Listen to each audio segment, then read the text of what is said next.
कैसे हैं आप सभी लोग। मुझे उम्मीद है कि आप लोग बहुत अच्छे से होंगे। तो चलिए देर न करते हुए वीडियो को शुरू करते हैं। वीडियो को शुरू करने से पहले अगर आप इस चैनल पे पहली बार आ रहे हो तो चैनल को सब्सक्राइब करें और बेल आइकन को दबाना ना भूलें। तो चलिए वीडियो को शुरू करते हैं। नवोदय प्रवेश परीक्षा जो कि 2025 में जो होने वाला है, उसमें बहुत सारे इंपॉर्टेंट प्रश्न जो कि आपके एग्जाम में पूछा जाने वाला है, तो उन्हीं प्रश्नों को लेकर आए हैं। तो चलिए प्रैक्टिस करते हैं, ताकि जो है आपका मैथ यानी कि ये अंकगणित का जो सवाल है, जो 20 क्वेश्चंस आते हैं, कोई भी क्वेश्चंस आपका बाकी न रहे, सारे प्रश्नों को आप आसानी से हल कर लें। तो चलिए यहाँ पर वीडियो को शुरू करते हैं। यहाँ पर देखेंगे पहला जो सवाल है, ध्यान से आप देख रहे होंगे कि कह रहा है कि 180 मीटर लंबी रेलगाड़ी 54 km/h की चाल से किसी खंभे को कितने समय में पार कर जाएगी। ठीक है ना। तो इसकी जो चाल है वो 54 किमी प्रति घंटे है। ठीक है ना। तो आपको करना क्या है, यहाँ पर सबसे पहली बात तो ये होगी कि ये मीटर में दिया है और ये किलोमीटर में दिया है। तो चाल को मीटर प्रति सेकंड में बदलने के लिए चाल में हम क्या करते हैं, 5/18 से गुणा कर लेते हैं। ठीक है ना। 18 कम 18, 18 तिया 54। इससे क्या पता चल गया कि 5 तियाएं 15 हो जाएगा। ठीक है ना। 15 m/s हो जाएगा, इसकी चाल हो जाएगी। अब देखिए यहाँ पर अभी सवाल को समझना होगा। इससे संबंधित हम वीडियो कई बार बना चुके हैं, जो कि खंभे को पार करने के लिए क्या होता है, अगर ये ट्रेन खंभे को पार करेगा तो इसका ये वाला हिस्सा इसको क्रॉस कर जाना चाहिए। तो ये क्रॉस करने का मतलब ये जो ट्रेन की लंबाई है, यही लंबाई ही इसकी दूरी कहलाएगी। ठीक है ना। तो ट्रेन की लंबाई कितनी है, 180 मीटर है। तो समय बराबर होता है दूरी बटा चाल। तो दूरी कितना है, 180 मीटर, और समय कितना, चाल कितना है, चाल है 15। तो 15 एक कम 15, 15 एक कम 15, यहाँ पर बच गया 3, 15 दूना 30। इससे क्या पता चला, 12 सेकेंड। यानी कि उस खंभे को 12 सेकेंड में क्या करेगा, ये ट्रेन क्रॉस कर जाएगा।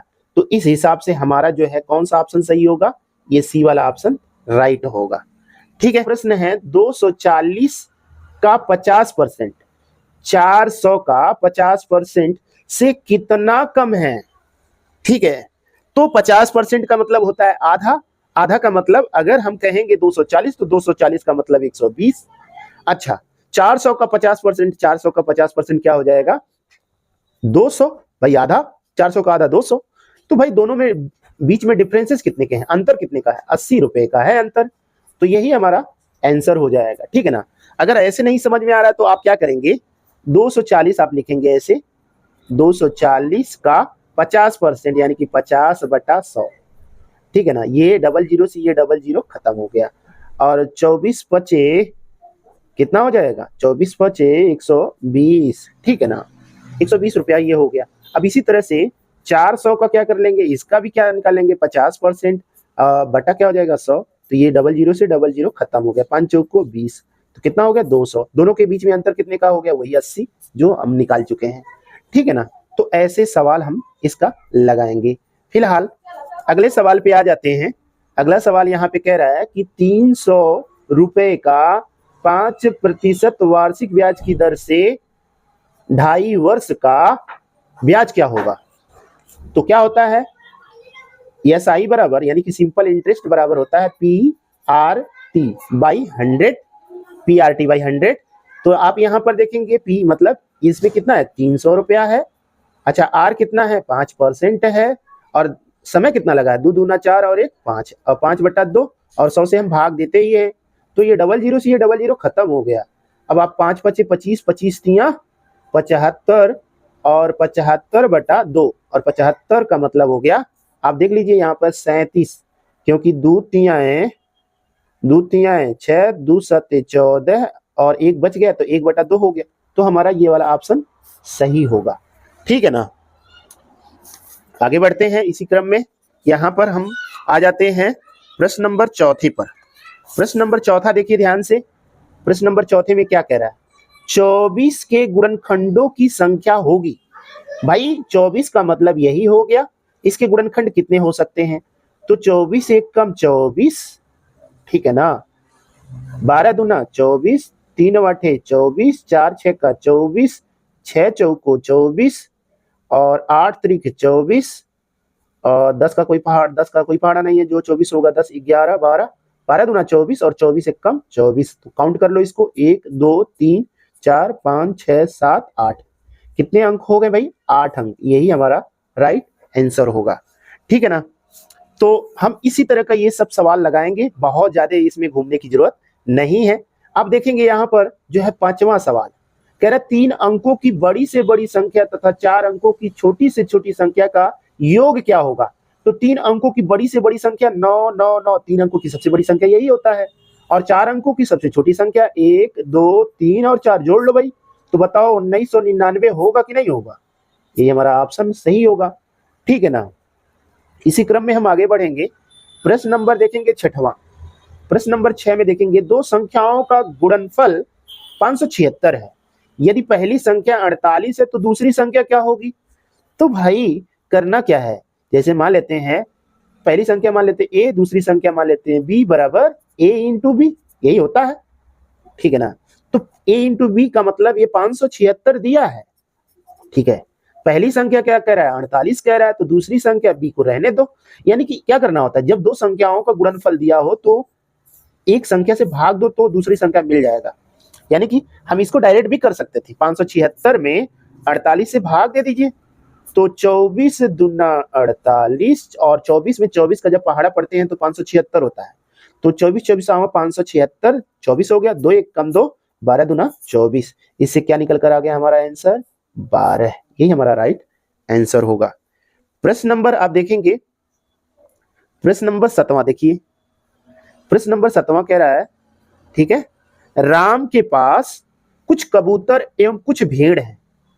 ठीक है ना, कुछ कबूतर और कुछ भेड़ है। तो कह रहा है भेड़ों के सिरों की संख्या। तो भाई कोई भी जानवर हो उसके पास सिर कितने होते हैं? अपने दिमाग में एक चीज बैठा लीजिएगा, उसके पास सिर कितने होते हैं? एक होते हैं। पैर 2 होंगे, 4 होंगे, ठीक है ना, लेकिन सिर कितने होते हैं? लगभग लगभग सबके एक सिर होते हैं। ठीक है ना। तो जब एक सिर होता है तो अब इस हिसाब से अगर हम देखें, यहां पर ध्यान से देखिएगा, ये चीज लॉजिकली सवाल है। तो देखिए यहाँ पे राम के पास कुछ कबूतर हैं और कुछ भेड़ हैं। भेड़ों के सिरों की संख्या कितना है? 20 है। ठीक है ना। तो यानी कि कितने भेड़ होंगे भाई? अब यहाँ पे पता चल गया, भेड़ कितने होंगे? 20 भेड़ होंगे।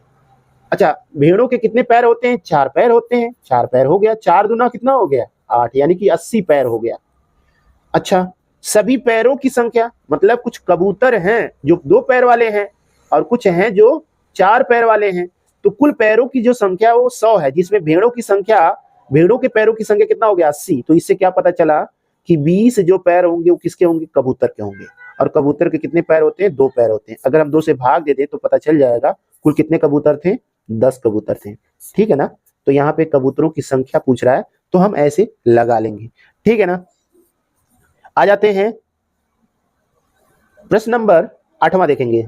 श्रेणी में 1 2 3 2 3 4 आगे है 3 4 5। तो अगली संख्या क्या होगा? तो ध्यान से देखेंगे आप, यही नंबर लास्ट फिर से स्टार्ट हो रहा है, यही नंबर फिर ये वाला स्टार्ट हो रहा है। तो बताओ ये वाला 4 5 6 होगा कि नहीं होगा? तो इस हिसाब से 4 5 6 कहाँ है? 4 5 6, ये वाला हमारा ऑप्शन सही है। यानी कि ये आपको क्या करना है, अगली संख्या क्या होगा ये बताना है। ठीक है ना। प्रश्न नंबर आप देखिए अगला 9वां प्रश्न देखिए। राम एवं सीता के पास कितने हैं? 21.05 मीटर तथा 10.45 मीटर लंबी रस्सी है। यानी कि राम के पास कितना है? 21.05 मीटर रस्सी है। वहीं हम सीता की बात कर लेते हैं तो 10.45 मीटर रस्सी है। अच्छा, दोनों रस्सी को जोड़ लेते हैं पहले। तो जब जोड़ लेंगे 5 5 10 को 0 4 और 1 5 और यहाँ पे 1 3। तो इससे क्या पता चला? टोटल रस्सी की संख्या, रस्सी की लंबाई कितनी है? 31.50। ठीक है ना, इतना मीटर रस्सी है। और जबकि कुल कितना रस्सी चाहिए? 40 मीटर। कितना मीटर चाहिए रस्सी? 40 मीटर चाहिए। तो बताओ उसे कितना रस्सी और खरीदना पड़ेगा? तो क्या करेंगे आप, 40 मीटर रस्सी में से 31.50 इतना रस्सी घटा लीजिए।